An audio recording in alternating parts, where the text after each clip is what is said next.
कल भी ब्राह्मण श्रेष्ठ थे और आज भी ब्राह्मण, और आपके ही मार्गदर्शन में ये बिहार चलेगा। हम तो बिना आपके दाएं बाएं भी नहीं कर सकते। राम को हम नहीं मानते हैं, वो आदमी नहीं था, काल्पनिक है वो। तो उसी प्रकार से राम कोई भगवान नहीं है, राम भगवान थे ये मानने को नहीं थे।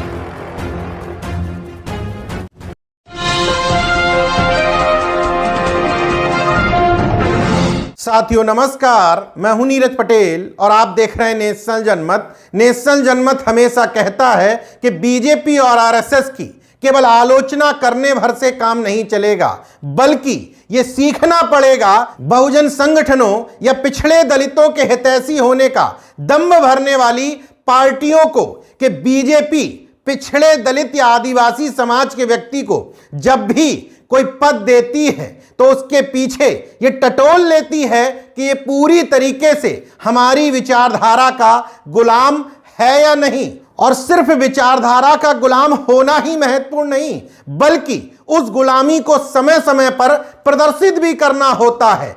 आज का ये वीडियो दो लोगों को केंद्र में रख करके बनाया गया है, जीतन राम मांझी और सम्राट चौधरी जो बिहार के डिप्टी सीएम हैं। इन दोनों की ही क्वालिटी अगर आप देखें तो स्पष्ट हो जाता है कि बीजेपी विचारधारा से समझौता नहीं करती। पहले बात जीतन राम मांझी की, जो हाल में ही उस रामलला के दर्शन करने पहुंचे थे जिस राम के अस्तित्व को वो साफ साफ नकारते हैं। राम को ईश्वर तो छोड़िए, एक इंसान मानने को भी तैयार नहीं थे। राम की कहानी को कपोल कल्पना मानते थे। जीतन राम मांझी के मुंह से खुद सुन लीजिए कि इन्हीं राम के बारे में उनके क्या विचार थे। राम को हम नहीं मानते हैं, वो आदमी नहीं था, काल्पनिक है वो, और वही फर्क करके बुझवा रहा है हम लोगों से, अत्यंत तरह की बात करवा रहा है और उसी में हमको डाल रहा है और उसी को हम भगवान मान जाए। तो उसी प्रकार से राम कोई भगवान नहीं है, वो उसके नाम पर ठीक है रामायण लिखी गई है, लेकिन राम भगवान थे ये मानने को नहीं थे। यही जीतन राम मांझी जो राम के अस्तित्व को स्वीकार नहीं करते थे पहुंच गए अयोध्या।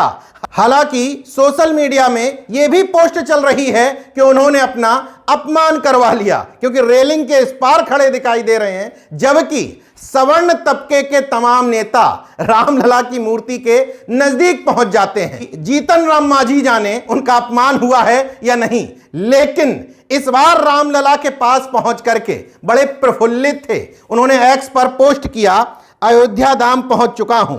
अयोध्या आगमन पर पार्टी कार्यकर्ताओं एवं शुभ चिंतकों के भव्य स्वागत से भाव विभोर हूं। श्री राम भूमि के लोगों का एक दलित के प्रति प्रेम आज भी वैसा ही है जैसा प्रभु श्री राम का माता सबरी के प्रति था। सियावर रामचंद्र की जय। यानी कि बीजेपी में झुंझुना भी तब प्राप्त कर पाओगे जब उनकी विचारधारा की गुलामी न सिर्फ खुद प्राप्त करो, बल्कि अपने समर्थकों से भी कहो कि इस विचारधारा का गुलाम बन के रहना है। अब सम्राट चौधरी की तरफ बढ़ते हैं। जब इनको बिहार में डिप्टी सीएम बनाया गया था तभी दिमाग ठनका था कि सम्राट चौधरी में आखिर ऐसी क्या खासियत है। खासियत उसी समय खोज ली थी, लेकिन अब जब लालू प्रसाद यादव जैसे नेता के बारे में ऊट पटांग बयान दे सकते हैं तो इनकी असलियत समाज के सामने लाना जरूरी है। यही वो सम्राट चौधरी हैं जिन्होंने बयान दिया था, कल भी ब्राह्मण श्रेष्ठ थे, आज भी श्रेष्ठ हैं, आपके ही मार्गदर्शन में ये बिहार चलेगा। पंडित चाणक्य के शिष्य चंद्रगुप्त का वंशज हूं, बिना आपके मैं दाएं बाएं भी नहीं कर सकता। कल भी ब्राह्मण श्रेष्ठ थे और आज भी ब्राह्मण, और आपके ही मार्गदर्शन में ये बिहार चलेगा। और ठीक ही कहा, पंडित चाणक्य ने जो भारत देखा था, उस पंडित चाणक्य के शिष्य चंद्रगुप्त के भी वंशज हैं। हमारी तो पूरी रूपरेखा इसी पर निर्भर है। हम तो बिना आपके दाएं बाएं भी नहीं कर सकते, इतना स्पष्ट। सोचिए, जिन चंद्रगुप्त मौर्य का नाम लेकर के मौर्य समाज अपने आप को गौरवान्वित महसूस करता है, सम्राट चौधरी ये बताने की कोशिश कर रहे हैं कि मैं चंद्रगुप्त मौर्य का वंशज तो हूं, लेकिन उस चंद्रगुप्त मौर्य का जो ब्राह्मण चाणक्य का शिष्य था, वैसे ही मैं ब्राह्मणों का शिष्य हूं। इसी वजह से शायद उनको ये कुर्सी नसीब हो पाई।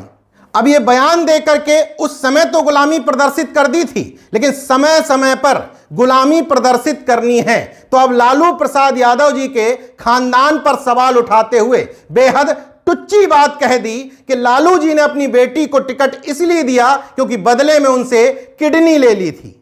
बीजेपी के समय में बैक टू बैक बनाए गए दोनों राष्ट्रपतियों को देखिए, एक दलित और एक आदिवासी, दोनों ही जब भी राष्ट्रपति भवन से बाहर निकलते हैं, मजाल है जो एक भी यात्रा बिना किसी धार्मिक स्थल पर माथा पटके हुए पूरी हो जाए। द्रौपदी मुर्मू को जैसे ही राष्ट्रपति पद का उम्मीदवार बनाया जाता है, सबसे पहले नंदी के कान में कुछ कहती हुई मंदिर में झाड़ू लगाती हुई देखी जा सकती हैं। उसी तरीके से रामनाथ कोविंद की कोई भी ऐसी यात्रा नहीं हुई, जब जब राष्ट्रपति भवन से बाहर कदम रखा तब तक कहीं ना कहीं माथा टेकते हुए जरूर दिखाई दिए, ताकि आपके समाज में संदेश जाए कि हम बन कुछ भी जाएं, लेकिन रहना इनकी विचारधारा का गुलामी है। इस मामले में मैं बीजेपी को सैल्यूट करता हूं कि किसी भी तबके के नेता को अपने यहां शामिल करे, झुंझुना दे या रेवड़ी बांटे, कह देती है कि मेरी विचारधारा की गुलामी करनी होगी। लेकिन उससे पहले इस सवाल का जवाब कि नीरज भाई, बीजेपी में भी तो पिछड़े दलित और आदिवासी समाज के मुखौटे बनाए जाते हैं, तो जब हमारी तथाकथित पार्टियां यानी कि पिछड़े दलितों की हितैषी पार्टियां ऐसा ही सवर्णों के साथ करती हैं तो तकलीफ क्यों होती है? तकलीफ का मूल अंतर समझ लीजिए कि बीजेपी में जाने वाला आपका नेता उनकी विचारधारा की गुलामी प्रदर्शित करता है और अखिलेश यादव और मायावती के साथ आने वाला कोई भी सवर्ण नेता उनको अपना गुलाम बना लेता है।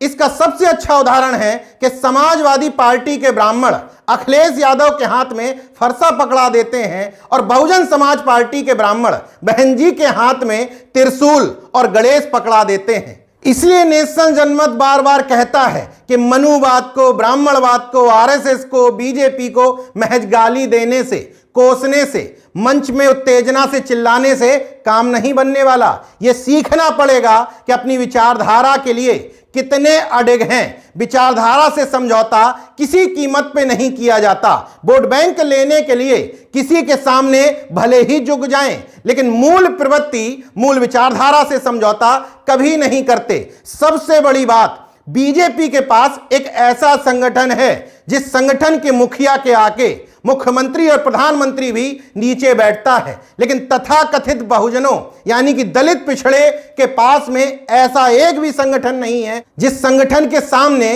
तथाकथित पिछड़े दलितों के नेता सर झुकाते हों। यही एक मूल अंतर है। वहां राजनीति संगठन तय करता है और यहां संगठन राजनीतिकों के चरणों में पड़े रहते हैं। देखते रहिए नेशन जनमत, जागरूक और सजग बने रहिए। जय विज्ञान, जय संविधान, जय लोकतंत्र। धन्यवाद।